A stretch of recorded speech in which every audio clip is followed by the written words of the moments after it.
Never in our wildest dreams had we thought that calling for help would have led to her death. It's like I couldn't fathom it. It's like I was in disbelief. This is a story about a woman who died at the hands of police. It's a story about race, and it's a story about justice. I recently told the story of Shereese Francis, who died at the hands of police. I did this story over Zoom with Sunny, who is Shereese's best friend, and Shauna, who is Shereese's sister. So this actually is the very first time Shauna and her family have ever spoken to the press about what happened to Shereese. She never granted an interview until now. So throughout the case, I think I just went into another world. You detached. You were going through depression.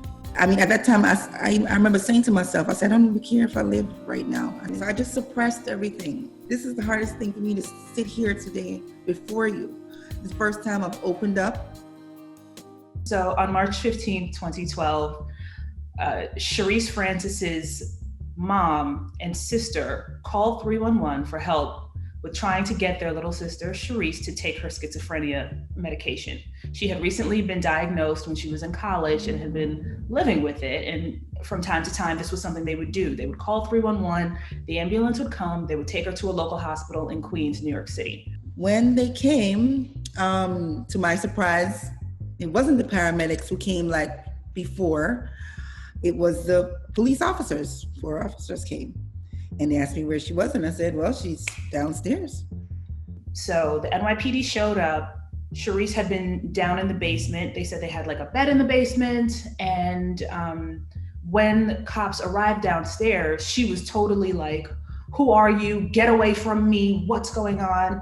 And these are uniformed officers. So that should have been the indicator, according to her family and her family's lawyer, that something was not right.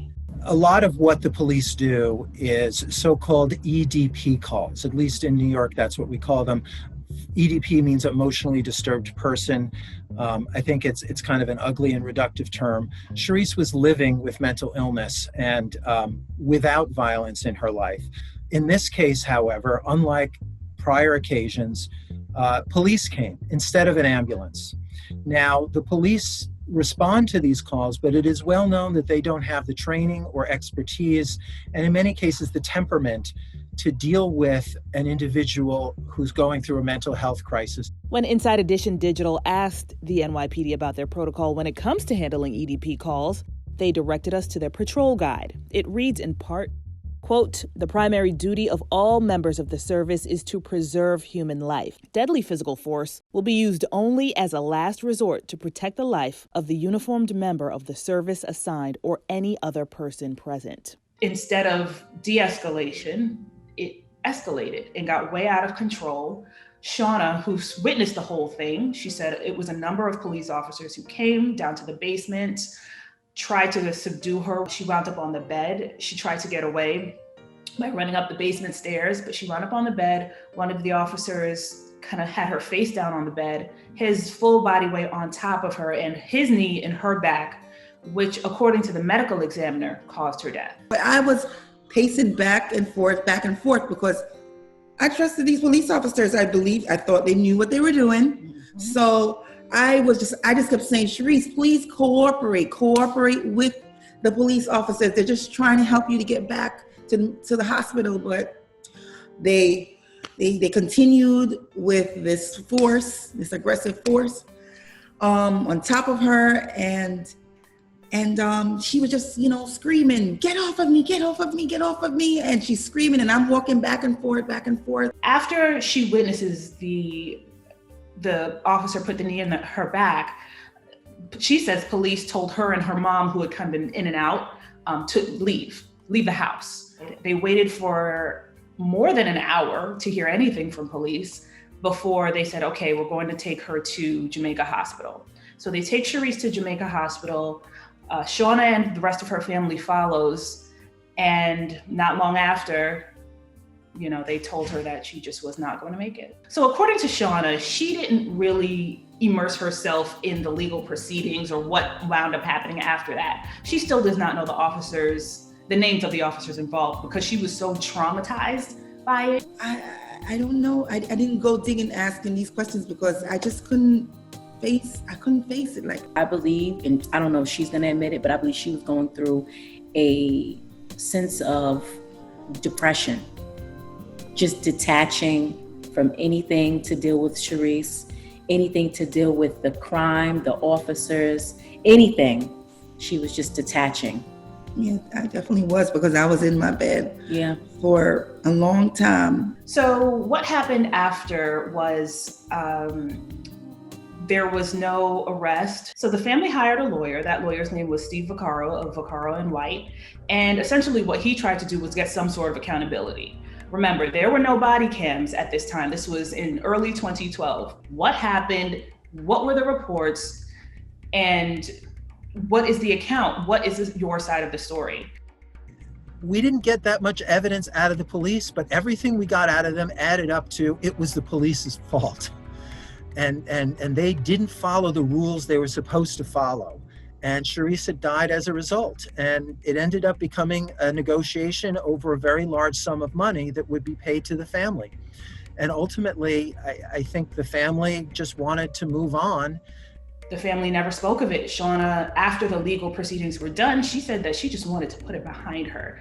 Enough of the trauma, they didn't want to deal with it anymore. In reporting this story, it took quite a while, it took months. And part of that was because you need to reach out to city agencies. And in some jurisdictions, it's a little easier than others. But what we had to do in order to get certain files was file what's called a FOIL request. It's through the Freedom of Information law here in New York. And those take a very long time. Throw a pandemic into that, and it's taking an even longer time. I contacted the SBA, which is the Sergeant Benevolent Association here. They did not comment on the story. I contacted the CCRB, the Civilian Complaint Review Board, which is a city agency which takes in complaints of NYPD officers. They, because of an ongoing lawsuit with the NYPD, were not allowed to give us any information on complaints that they had received in regards to the officers involved. I also reached out to the PBA, the Police Benevolent Association. They did not give me a response. And of course, I reached out to the NYPD, who directed me to make a FOIL request. They told me what they could, which was nothing. And that's really, you kind of get stuck.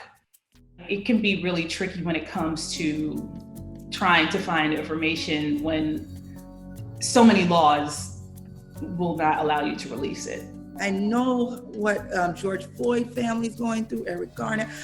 My silence is not going to make a difference. I need to speak up now. What does justice for Shereese look like now?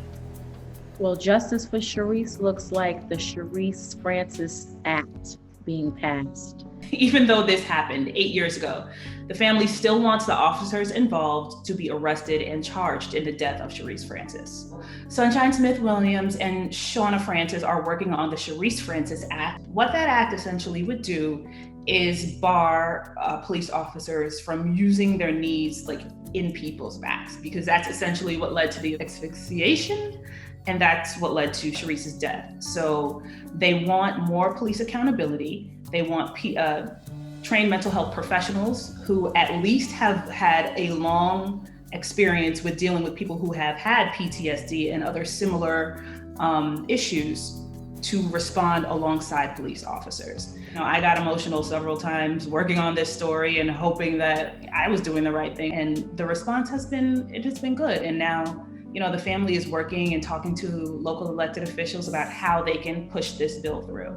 This story is absolutely one of the most impactful stories I've ever told. Only two spring out in my mind that are on this level for me. The other one was Eric Garner, because I covered that extensively when it happened. And the other was of a police officer in Springfield, Massachusetts, who was responding to a domestic violence call and then was shot to death. So this ranks right up there with those two heavy, and they just stick with you. There's no other way to say it. This is Inside Edition Digital.